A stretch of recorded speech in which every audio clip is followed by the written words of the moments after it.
بسم الله الرحمن الرحيم إن الله وملائكته يصلون على النبي يا أيها الذين آمنوا صلوا عليه وسلموا تسليما اللهم صل على سيدنا ومولانا محمد معدن الجود والكرم وآله الكرام وأصحابه العظام وابنه الكريم وبارك وسلم. أعوذ بالله من الشيطان الرجيم. بسم الله الرحمن الرحيم. أم حسبت أن أصحاب الكهف والرقيم كانوا من آياتنا عجبا. کیا تمہیں معلوم ہوا کہ پہاڑ کی کوہ اور جنگل کے کنارے والے ہماری ایک عجیب نشانی تھے؟ یہ سورہ کہف ہے اور اس کی 8 آیتوں کی تفسیر ہو چکی ہے. یہ 9ویں آیت ہے. یہاں سے اصحاب کہف کے واقعے کی ابتدا ہو رہی ہے. یہودیوں کے ایک وفد نے، ان کی ایک جماعت نے، بلکہ راہبوں کی ایک جماعت نے حضور صلی اللہ تعالی علیہ وسلم سے سوال کیا تھا کہ روح کیا ہے؟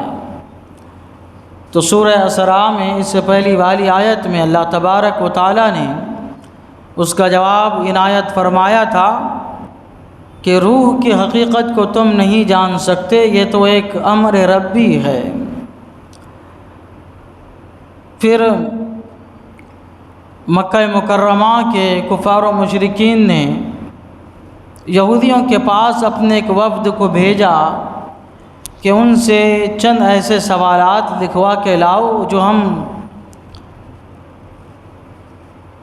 یہ محمد رسول اللہ صلی اللہ علیہ وسلم سے کرے کہ جن کے جواب سے وہ عاجز ہو جائیں.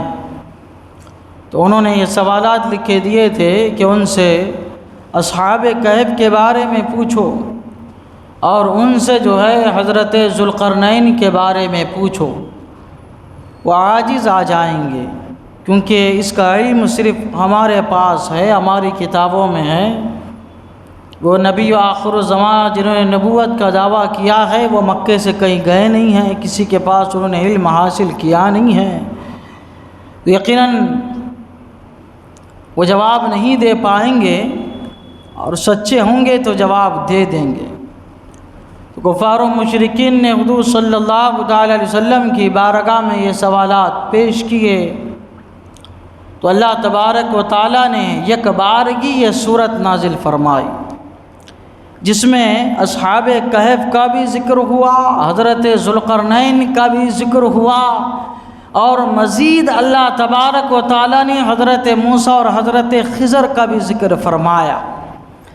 تم اسی پہ اترا رہے ہو کہ ہمارے پاس اصحاب کہف کا واقعہ ہے، ہمارے پاس ذوالقرنین کا واقعہ ہے، تمہیں اسی پر گھمنڈ ہے، تکبر ہے، غرور ہے کہ ہمارے پاس ان واقعے کا علم ہے اور ہمارے علاوہ کسی کو نہیں ہے.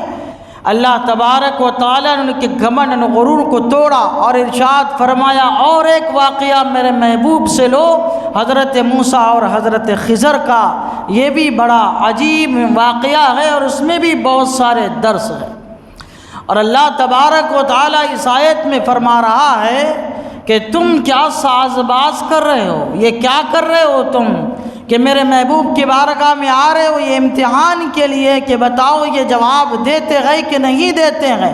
اصحاب کہف کا واقعہ ہمارے پاس ہے، ذوالقرنین کا واقعہ ہمارے پاس ہے، لیکن تمہارے پاس واقعہ ہونے کے باوجود بھی غور و فکر نہیں کر رہے ہو.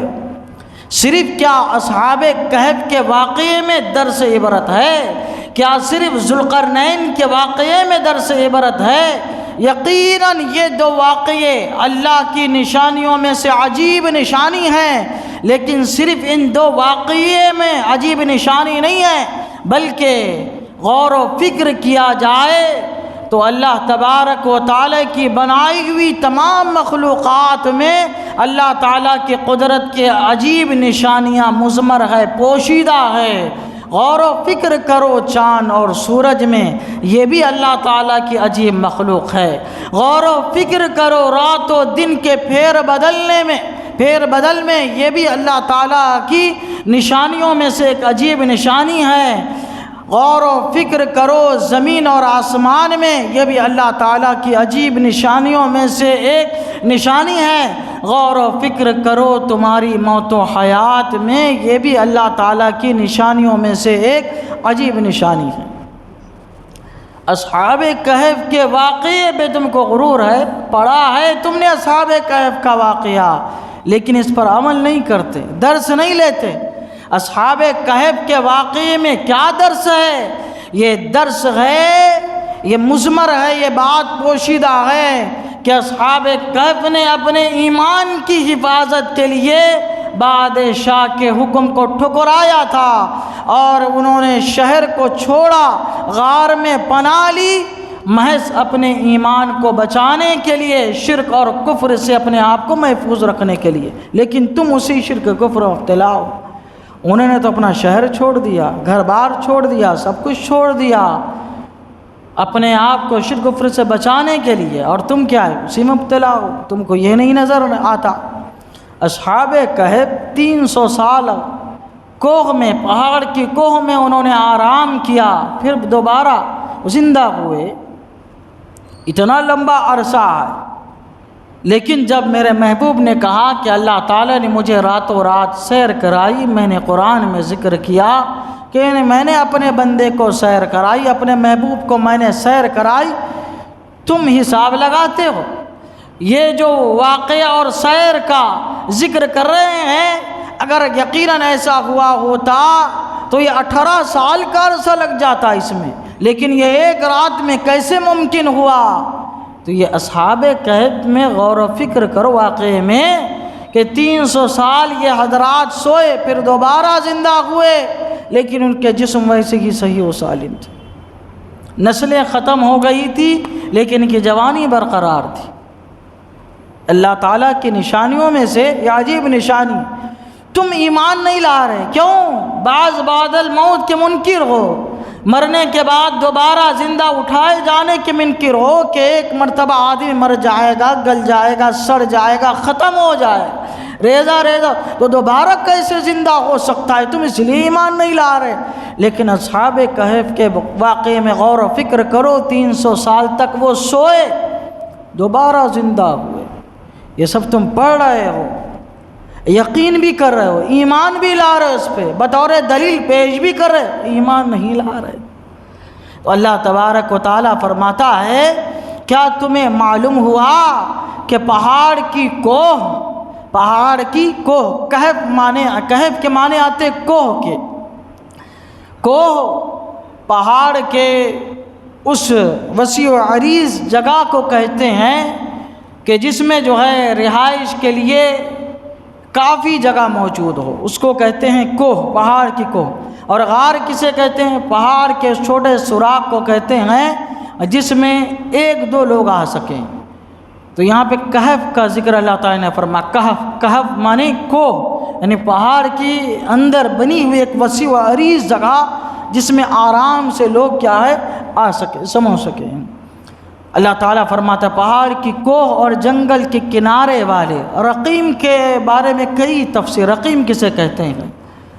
رقیم بعض مفسرین نے فرمایا اصحاب کہف کے کتے کا نام ہے، اور بعض نے فرمایا یہ اصحاب کہف کے شہر کا نام ہے، بعض نے کہا جہاں پہ اصحاب کہف رہتے تھے اس پورے علاقے کو جو ہے وہ رقیم کہا جاتا تھا۔ الغرض یہ کہ اللہ تعالیٰ فرماتا ہے پہاڑ کی کوہ اور جنگل کے کنارے والے ہماری ایک عجیب نشانی تھے، اب تمہیں جو ہے اس کا اندازہ ہو گیا ہے تو ذرا اس کے بارے میں غور و فکر بھی کر لو، اس واقعے کے بارے میں کہ اللہ تبارک و تعالیٰ نے کیا کیا اس میں درس عبرت کو مضمر رکھا ہے، ان میں غور و فکر کر کے اللہ تبارک و تعالیٰ پر ایمان لاؤ۔ اب کیا واقعہ ہوا انشاءاللہ آئندہ آیتوں میں جو ہے اسی کا ذکر آئے گا۔ اللہ تعالیٰ کی بارگاہ میں دعا ہے قرآن شریف سیکھنے سمجھنے اور اس کے مطابق ہم سب کو اپنی زندگی گزارنے کی توفیق عطا فرمائے۔ اشہد ان لا الہ الا اللہ واشہد ان محمدا عبدہ ورسولہ وصلی اللہ تعالی علی سیدنا محمد وعلی آلہ وصحبہ اجمعین برحمتک یا ارحم الراحمین۔